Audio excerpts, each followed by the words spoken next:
Tabe.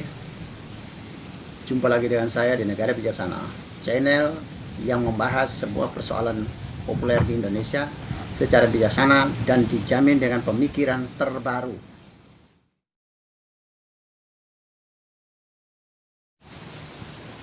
Sekarang saya mau bicara soal di Indonesia rame mencari Kapolri yang baru. Yang menjadi rame saat ini bukan soal pergantian Kapolrinya, tapi yang menjadi ramai adalah salah satu calon dari kelima calon yang ada. Salah satunya adalah non-muslim, Listio Sigit Prabowo, seorang non-muslim dari agama Katolik. Dan posisi terakhir 3 jam, 4 jam yang lalu saya baru baca berita lagi bahwa saat ini Jokowi sudah memilih satu-satunya nama calon Kapolri, Kepala Polisi Republik Indonesia adalah Listio Sigit Prabowo, seorang Katolik.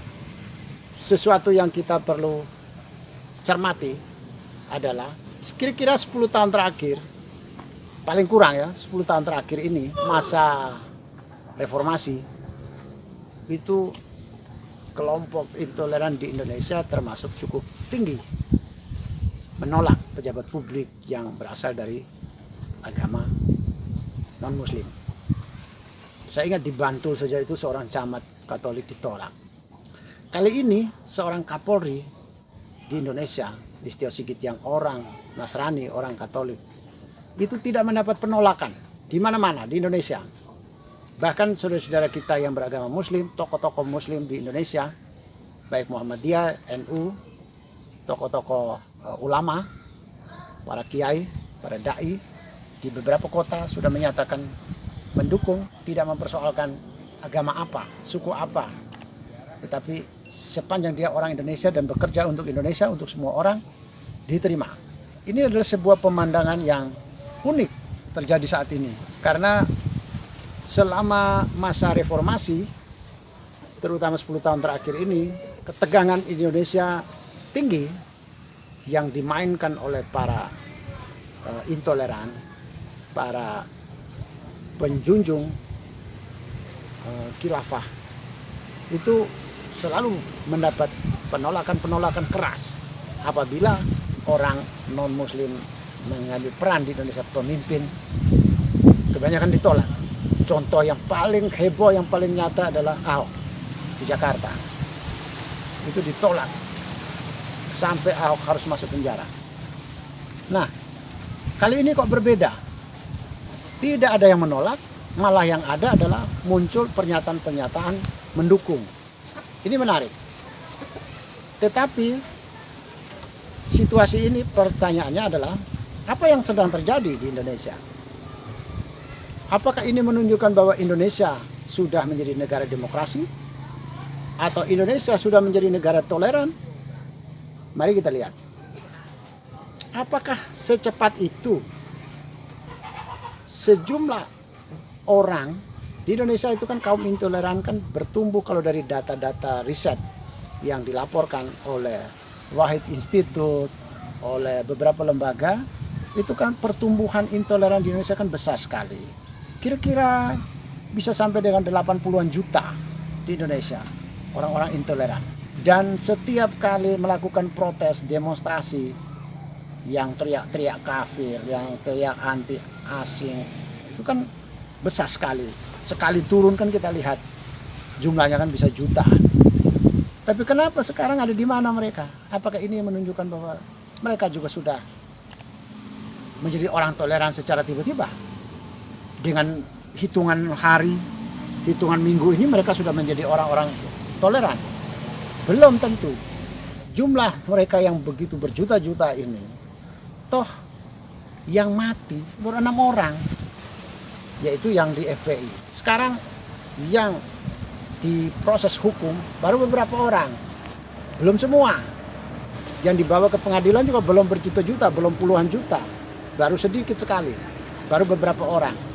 Berarti ini menunjukkan bahwa sebenarnya Indonesia jangan dulu besar kepala. Berhati-hati. Saya melihat orang Indonesia selama ini kalau bicara di level internasional selalu menganggap Indonesia adalah negara yang toleran, negara yang demokratis, negara yang Bhinneka Tunggal Ika, menerima semua suku, ras, agama. Itu kan cuma beberapa orang, beberapa gelintir. Salah satunya adalah NU, yang saya tahu persis, banyak orang Indonesia sudah tahu persis bahwa NU adalah salah satu organisasi yang memikul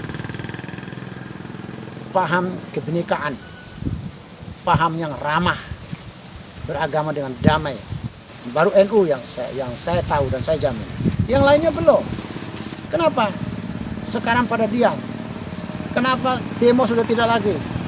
Kenapa caci maki sudah tidak lagi? Kenapa teriak-teriak kafir sudah tidak lagi teriak sekarang?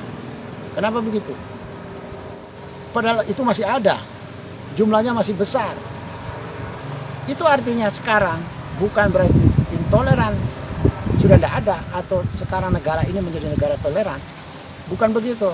Tapi sekian banyak mereka ini masih tiarap negara menunjukkan giginya. Pemerintah mengunjuk gigi, menegaskan dan menegakkan hukum di Indonesia. Ditangkap yang melakukan pelanggaran hukum. Itu artinya bukan Indonesia sudah menjadi toleran, tapi masih dalam posisi tiarap. Begitu ada tekanan dari negara mengunjuk gigi, maka mereka tiarap sekarang. Jadi Indonesia, pemerintah maupun tokoh-tokoh agama, tokoh masyarakat di Indonesia, politisi di Indonesia, saya ingatkan untuk tidak boleh takabur menilai situasi ini sebagai situasi bahwa Indonesia sudah dalam keadaan toleran, Indonesia sudah aman dari diskriminasi. Tidak, masih tiarap. Kalau ini di negara bijaksana, situasi Listio Sigit Prabowo yang akan dipilih menjadi Kapolri ini tidak lantas dianggap sebagai situasi dalam kondisi toleran. Situasi sudah tidak sara di Indonesia. Tidak. Masih dianggap ada. Namun mereka masih diam. Oleh karena itu kalau di negara bijaksana, operasi pembubaran semua ormas intoleran jalan terus. Operasi tokoh-tokoh khilafah jalan terus. Operasi kaki tangan ISIS di Indonesia jalan terus. Kalau di negara bijaksana tidak berhenti di sini.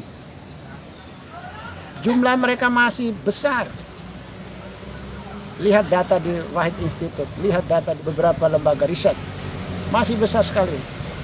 Bahkan di PNS, di birokrasi, di tubuh polisi, di tubuh tentara, di tubuh organisasi BUMN, masih banyak. Jadi operasi jalan terus, operasi intoleran, tidak boleh berhenti. Itu kalau di negara bijaksana. Demikian, selamat berkunjung ke semua edisi di negara bijaksana ini, karena setiap edisi selalu memunculkan pemikiran terbaru, pemikiran lama, dan pemikiran biasa-biasa saja tidak dibicarakan di channel ini. Jika Anda setuju dengan saya, Anda seide dengan saya, berarti kita berada pada satu perjuangan yang sama, yaitu ingin melihat Indonesia menjadi lebih baik, Indonesia menjadi negara yang bijaksana yang kita impikan. Caranya adalah dengan Anda memberi dukungan dan berpartisipasi dalam channel ini.